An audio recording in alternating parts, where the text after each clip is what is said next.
Hello friend, welcome back to my channel sign creation. तो चलो आज के ब्लगটা এখান থেকে শুরু করছি। আমরা চলে গেছিলাম বাবার পিসমনির বাড়ি সবাই একসাথে মিলে, কারণ ওদের বাড়িতে ছিল পুজো।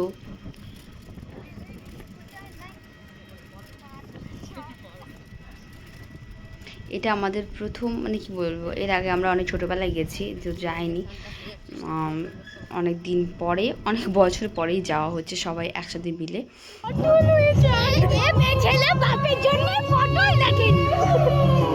দেখো এখানে পটল হয়েছে, আমরা তো ফার্স্ট টাইম পটলটাকে গাছে ঝুলিয়ে দেবো। গাইস এখানে দেখো এত বড় বড় আম ঝুলেছে। দেখেছো গাইস, এত বড় বড় আম তোমরা কখনো দেখেছো? এটা দেখে অবজারভেশন করো। গাইস দেখো, এরা পটল গাছের মানে ল্যাবরেটরি টেস্ট করতে এসেছে। প্রচুর পরিমাণে পটল হয়েছে, দেখতে পাচ্ছ। এদের বাড়িতে পটলের চাষ হয়, এই কাকুদের বাড়িতে। তো আমরা চলে এসেছি এখানে। আর হ্যাঁ, চলে ঠাকুর দেখে নিই।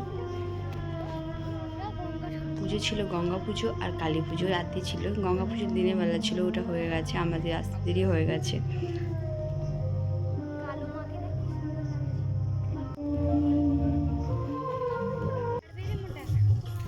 এবার আমরা সবাই মিলে চলে গেছিলাম ওই নদীর পাড়ে।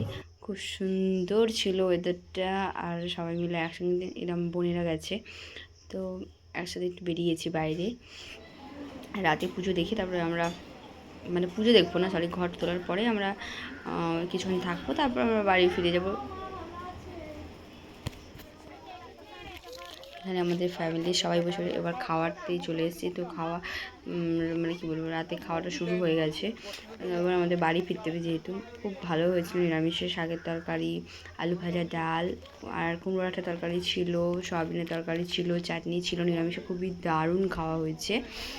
আর ঠাকুরের প্রসাদ মানে বলতে গেলে ভালোই হবে নিরামিষে, সত্যি। আর যেহেতু আমাদের টোটোকে বলা আছে ওরা চলে আসবে, তো আমরা সেই চলে যাব, তাই বাড়ি চলে যাব। থাকার মতো বাড়িতে কেউ নেই, তাই আমাদের বাড়ি ফিরতেই হবে।